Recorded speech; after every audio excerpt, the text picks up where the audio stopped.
Welcome to the show that has it all. This is the Betfred Super League. What a game! Champions, challengers, newcomers, leagues faithful. Hold on tight. This is the Betfred Super League 2024. There's nothing like league. Yeah.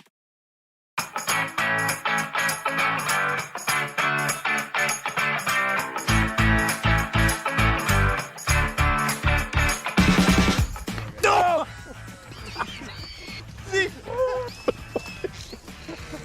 Got me here. It took a big chunk out of me. Bleeding. It's bleeding. Oh no, it's bleeding. The thing just ripped my ear off. What do you think?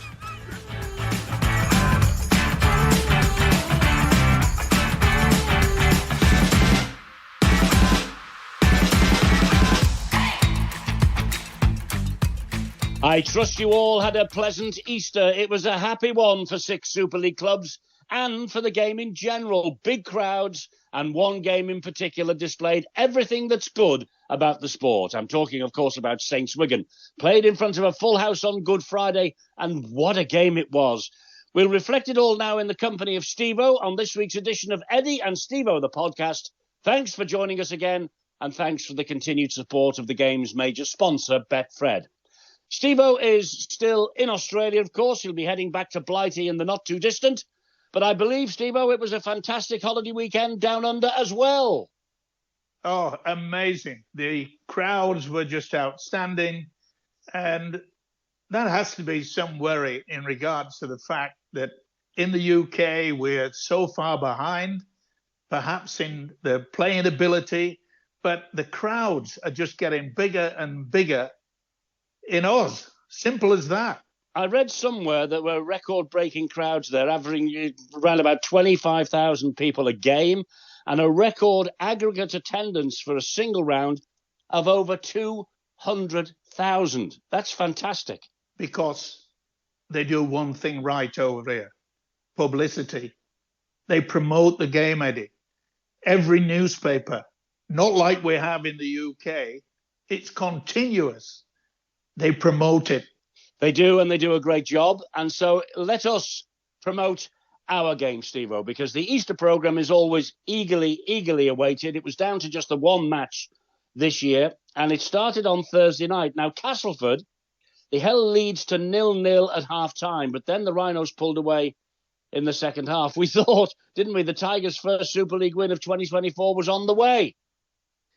Yeah, and to be fair, you can see that they're improving each and every week, the first 40 minutes, but they look very tired in the second 40.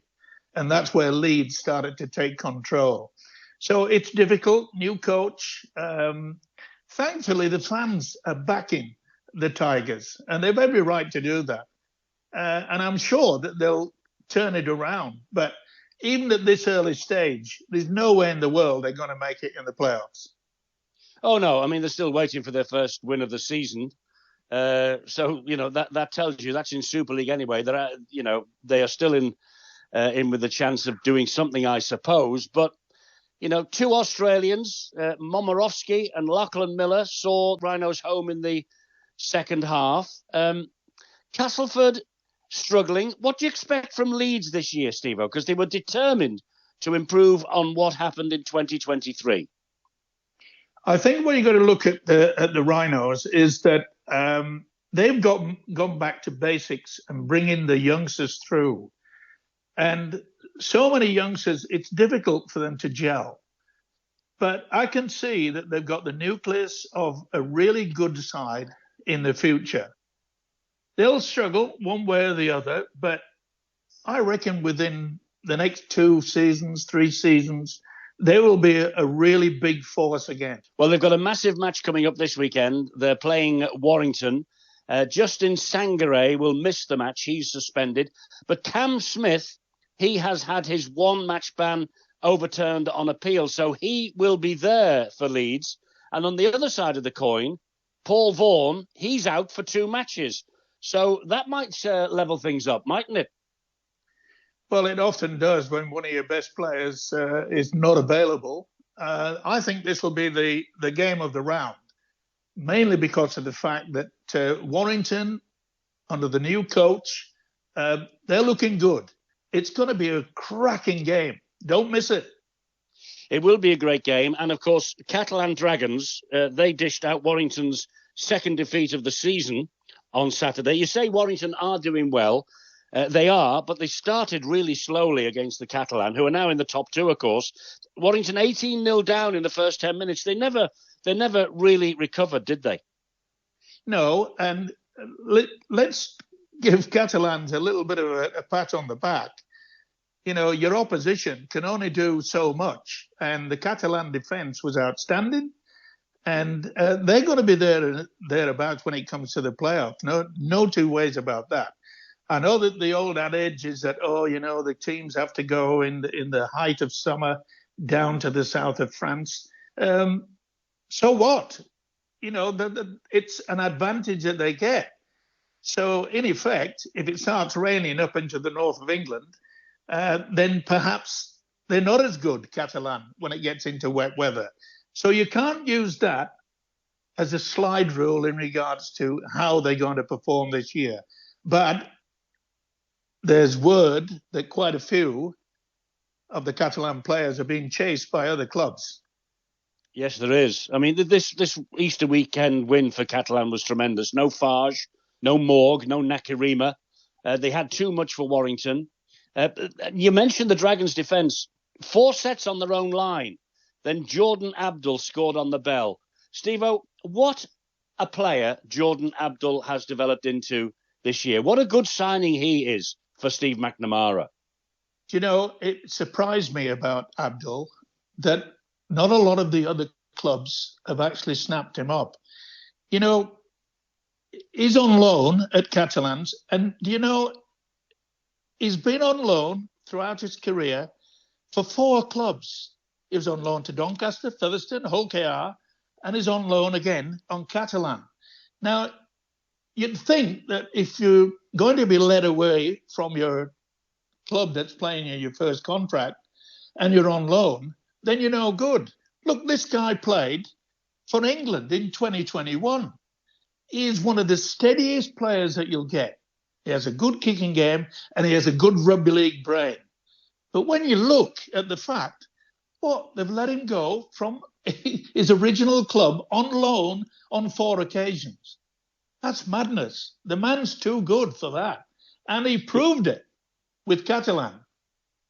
He did. And as I say, his kicking game, magnificent. And also his conversions, they help as well. Let's have a word about Steve McNamara, by the way. He's rebuilt the side again this winter with signings like Abdul. And as you rightly say, it looks like he might have to do it again next year. Rumours of the Dragons, notably Tom Johnston returning to Wakefield, Mike McMeekin allegedly heading there too, Tom Davis set to go as well. But now a rumour that Tommy Makinson might be considering a move from the Saints to the south of France. He does brilliantly, McNamara, to keep this club going. He certainly does. And he's been a revelation in regards to the fact that he brings down players like Jordan Abdul. He knows what type of player he needs. He knows the sort of style that he's got to do. And he tries to work on, and has done throughout his coaching career, is that make sure the defence is solid. But in the opening 10, 15 minutes, he'll throw everything at the opposition. Not many coaches do that. He reckons he's got the players to be able to just create a lot in the first 15, 20 minutes. And it's paid off. Look, it's been a huge success. He really has. 18-0 up after 10 minutes at Warrington. And they scored 2 tries in the first 10 minutes of the second half as well. And they're top of the table alongside the Saints. Now then, let's move on to Good Friday. 2 major talking points. Saints-Wigan, and what a match that was, as I say. We'll talk about that in a moment. But first of all, Hull Kingston Rovers and Hull FC. Yet another derby defeat for Hull. At least they weren't nil this time, Stevo. They lost 22-0 in round one. Will Mr. Smith be sacked? That's Well, obviously going around in the black and white area of Hull. I know he said that it's a long-term situation. And when you look at his past record, he's every right to say that he can right the ship and they will come back. But I'm afraid the start of this season, they're in a lot of trouble. They are. They rallied a bit in the second half. They were 28-0 down on Good Friday at half-time. They were written off by just about everyone on the telly, even before a ball was kicked. And had Rovers kicked their goals, it might have been 36-0 down at half-time. But Hull did come back a bit in the second half. They never looked like winning, though, did they? Never, ever. No. And as I say, the red and whites, and I think the Rovers are playing some really, really good rugby league football. They'll be difficult to beat, especially on their home ground. It's not easy to go there, but all I can say is that they've got a good coach, they've got a very, very strong forward pack, and they've got power out wide. And, they've got a good halfback combination. It's a solid team, and it wouldn't surprise me if they get to Wembley again, and it wouldn't surprise me if they're in the playoffs as well. That's Hull KR. For Hull FC, well, Tony Smith, he must have heard the Rovers crowd singing, "You're getting sacked in the morning." But you're right, he's come out post-match saying basically, look at my record. I'm in this for the long haul. Yes, an embarrassing display, he said, but he is there to turn the club around.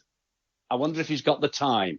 Whether the club will give him the time. That is always the problem that you have when you're going through a bad period in regards to the fact, do you blame the players? Do you blame the coach? Do you blame the people that bought the players, etc. and so forth?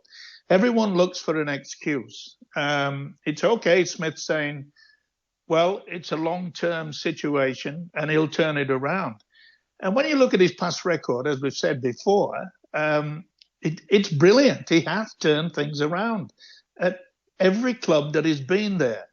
Yeah, well, it doesn't get any easier for Hull FC. Next four, Stevo: Huddersfield, St Helens, Leeds, Warrington, and then May the 12th away at London. What a crunch game that will be if things stay the same. Well, I can't see them changing much for either side, because being not critical but honest, they just don't have the top quality players that you need in Super League. And I feel sorry for the London Broncos. I'm associated with them. Yeah. And I'm biased. I want to see them do well. But mentally, they've got no chance, because even before a ball was kicked, they said, well, they're going to be relegated. Simple as that. They do not meet the requirements that IMG have put forward to it. Even if they won every single game from here on in, which certainly won't happen, we know that. But even if they did, they're still doomed. Now that is not a positive culture to be playing rugby league in. No, it isn't. A very positive culture, though, for Hull KR, and a wonderful result for them. And a great tribute to the one and only Phil Lowe, remembered as we knew he would be by the whole city on Friday lunchtime. OK, swiftly following on from the Hull derby came Saints and Wigan. This, Stevo, was by a country mile the best of the season so far. Without a doubt. And it has been for quite some time, hasn't it? There was sort of a bit of a shake-up at the start of this year when we were all expecting, especially the Warrington fans, that this could be the year where they could claim to have a real good shot at the title. But it's going to take a very, very good side to beat either Wigan or St Helens for the major prize. Very much so. We saw on Friday the last two winners of the World Club crown, and they played like world champions, both of them. 245 days. Good old Ian Proctor, by the way. He got a couple of great mentions for his meticulous and impressive research and knowledge. 240 days since Wigan last were beaten. 28 years, Stevo. 28 years. It seems like yesterday. To the very day that Paris Saint-Germain and Sheffield kicked off the first ever game of Super League in Paris. What a match this was to mark that milestone anniversary. It had everything, absolutely everything. Well, not only that, speculation about Lewis Dodd. The media down here are suggesting that quite a few clubs are interested, mainly due to the fact that evidently Lewis Dodd has signed a contract with an Aussie company called SFX Sports Down Under.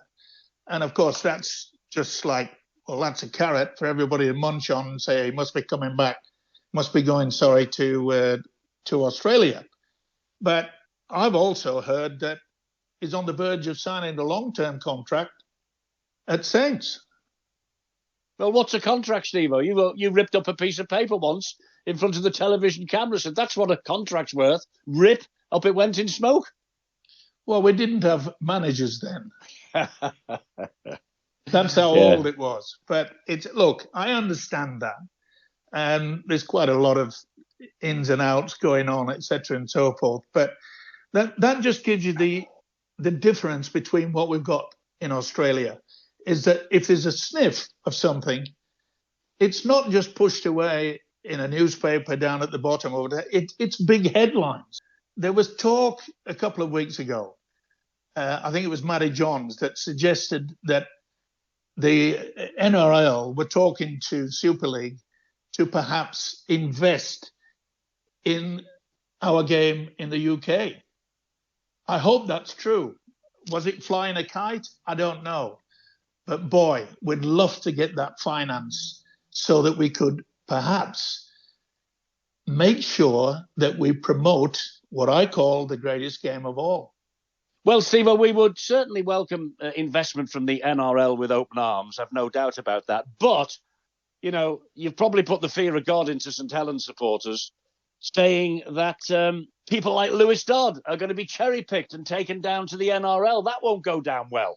Well, that just indicates to you, Eddie, that all the journalists down here in Australia, they're looking all the time for an exclusive.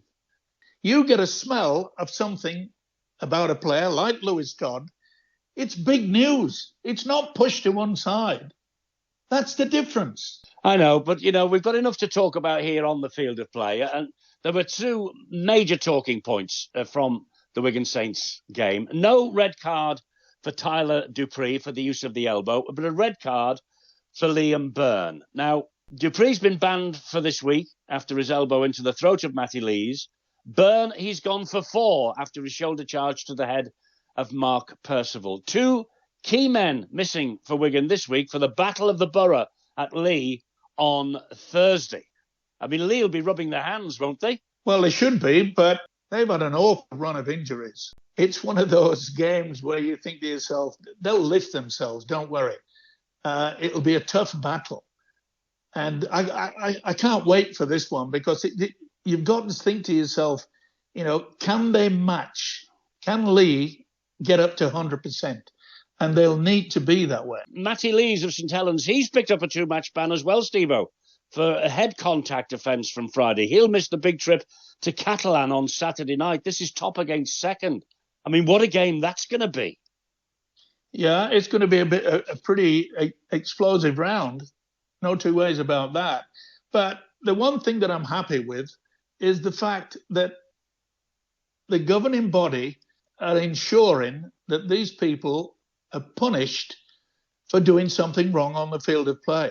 And we've got to make sure that. I know we keep going back to the fact that, we've got to clean up the image, but we really have to. Last word on Saints and Wigan. They're describing it here as the nearest thing we've got in Super League to state of origin. That's a big rap. It is a big rap, and perhaps they're right for people to be thinking that way, because it is one of the best games in the UK. No two ways about it. But we've also got to look at the fact that the international game needs a boost. Down under, we're a little bit concerned when I say myself and a lot more people is that the Australian public are looking at the state of origin that is stronger than the international game. Now, if we get youngsters thinking that way, then playing for your country, will that come down as a second status? We don't need that. We need to make sure that international competition continues on. I know the international board are looking at it, and they've set down a plan to ensure that the tours and the World Cup, etc., will still go on. And we must do that, because the greatest thing on any rugby league or any sports person is to play for your country. Simple. It is, but I've read somewhere, I'm sure, I've just been searching for it again here. England are playing a game against France in France later in the year, and they've not actually finalised the venue yet. The arrangements aren't sorted out yet. I mean, that shows you just how poorly, if that be the right word, international football is being looked at in the Northern Hemisphere. Sorry to say it. Yeah, well, you're spot on. But we were also going to have a World Cup in France, and it didn't matter whether it was on paper or on cardboard or whatever. It was ripped up. I know it never happened, and it won't happen. It's being moved to the Southern Hemisphere. And again, we're waiting for final confirmation about that. 2026, isn't it, I think I'm right in saying? I'm sure that Australia and New Zealand will split it. You might even go to the islands, mightn't it? Will it go up there to Papua New Guinea, Samoa, somewhere like that? I doubt it, Eddie, because they know that they'll get a sellout in Sydney or in Brisbane, and they'll know they'll get a sellout in New Zealand as well. Now, the New Zealand Warriors, their last 3 games, you can't buy a ticket. They're sold out. No, I believe so. That gives you some indication of what public relations has done, but they've done it in a way whereby you're not just supporting the club, you're supporting the country, which in many ways I wish could just happen with Catalan and Toulouse. That the crowd saying, look, we're not just supporting those 2 clubs, we're supporting our country. We're French and we want to win. That's what you've got to try to aim for, is to make you feel proud when you walk through that gate. I want my team to win. Of course I do. But full house, New Zealand, we're strong. Well, we mentioned that we ought to try and build stars up and build young players up and give them a great future. Can I mention one bright spark up here, Stevo? Lee, we mentioned last week, is it second season syndrome? We mentioned it briefly last week, but there is one bright spark. Umila Hanley, Ellery's lad, hat-trick of tries in the defeat at Salford. He looks a real prospect, 6 tries in 4 in Super League, and up against, in the Battle of the Borough, his parent club at the weekend. I hope there's no clause that Umila Hanley cannot play for Lee against Wigan this weekend. Well, I hope so too, because we're short of real stardom, as we mentioned at the start of this program. And we need people like that. And we need the PR companies to get behind them. And if he's only a fifth as good as his father, he's still going to be a great player. Absolutely. And he knows where the try line is. He's proved that already. As I say, 6 in 4 in the Super League. Fantastic for him. It really is. And, someone who's coming through for the Lee Leopards at the moment. In Australia, right, the media and the PR companies would lift him. They would elevate him. This is the new star. This is the new this. This is the new that. They don't hold back. They want to make sure that people who are reading or watching, that kid's going to be a star. That kid's going to be a star. But they back it up. Personal appearances. How do we change it then? Come on, how do we change it? Eddie Hearn has been quoted this week again, once linked, of course, with having a dabble in rugby league himself, of course. And, he had apparently a conversation with Gabby Logan on the Sports Agent podcast.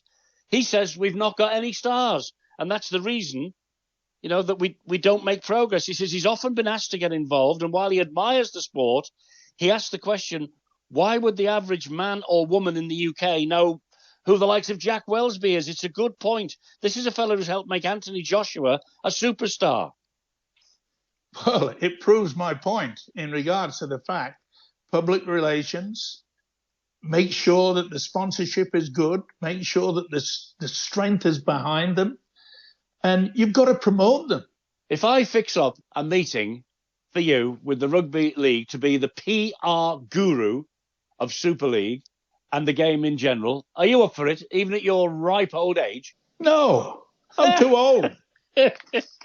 You've got all the ideas. What's the do with you? Listen, I don't mind throwing out the ideas. There's nothing wrong with throwing out the ideas. Some people will say, well, that's foolish, that's ridiculous. Other people will say, yeah, that's good. I'm quite happy to do it on our podcast, Eddie. And we're not saying that we're the answer to everything. But I tell you what, sometimes politicians do it all the time. They get on the soapbox, and lo and behold, some people say, that's not a bad idea. So maybe some of our ideas might be outlandish, might be ridiculous. Who knows? But it's worth a try. It is worth a try. So there you are. He doesn't want to be the PR for the Rugby League, but he wants to now be a Member of Parliament for Dewsbury. Good Lord above. We'll start the campaign, Stevo. It's on the way. It'll be later on this year. Stevo for Parliament. That's my cry this week. Talk to you soon. Take care, top man.